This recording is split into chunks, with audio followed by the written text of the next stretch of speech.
In a quiet countryside, where the wind moved slowly through tall grass, lived an old grey horse named Elias. His coat was rough, his steps were slow, and one of his eyes had turned cloudy with age. Once Elias had been strong.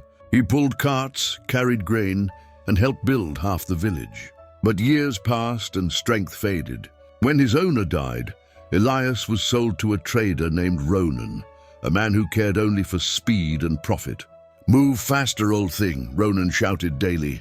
"If you can't work, you're useless." Elias was made to pull heavy loads under the burning sun. Food was scarce, water came late. At night, he slept alone beside an empty shed, listening to younger horses eat inside. Each night, Elias lowered his head and breathed slowly, as if saving strength not for himself, but for something unknown. Not far from there lived Thomas, a quiet watchmaker.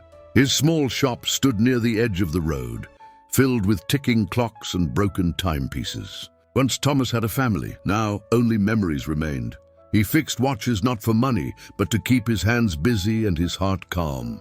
His only companion was a black cat named Ash, who slept on the counter and followed him everywhere. Every night Thomas whispered the same words, "Let tomorrow have meaning." One evening, as storm clouds gathered, Thomas walked home with Ash beside him. Rain began to fall, thunder cracked the sky. Suddenly, Thomas slipped on the wet road and fell hard.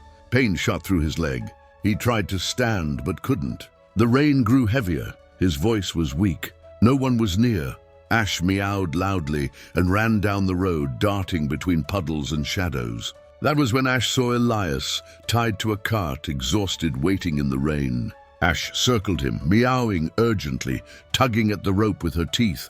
Elias lifted his tired head. Something was wrong. Though weak, he pulled free and followed the small cat through the storm. They found Thomas, lying in the mud, shaking, his breath shallow. Elias stepped closer and knelt slowly, painfully. The rain soaked his back. Thomas opened his eyes and whispered, "I can't move." Elias lowered himself further.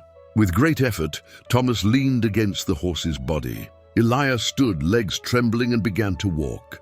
Each step felt like fire.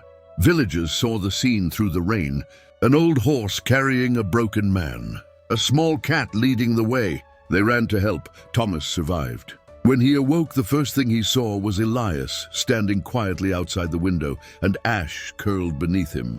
The villagers told Thomas everything. About Ronan, about the hunger, about the cruelty. Thomas didn't speak. He simply walked outside, placed his hand on Elias's neck and said, "You won't suffer again." Elias never pulled another heavy cart. Instead, he lived behind the watch shop under a wide tree. Thomas brushed him every morning. Ash slept on his back in the sun. Time passed. The clocks in Thomas's shop kept ticking, but his heart felt lighter. 3 broken souls had found each other. Strength is not measured by speed or power. Sometimes the most tired souls carry the greatest hearts. Kindness given in silence returns louder than cruelty ever could.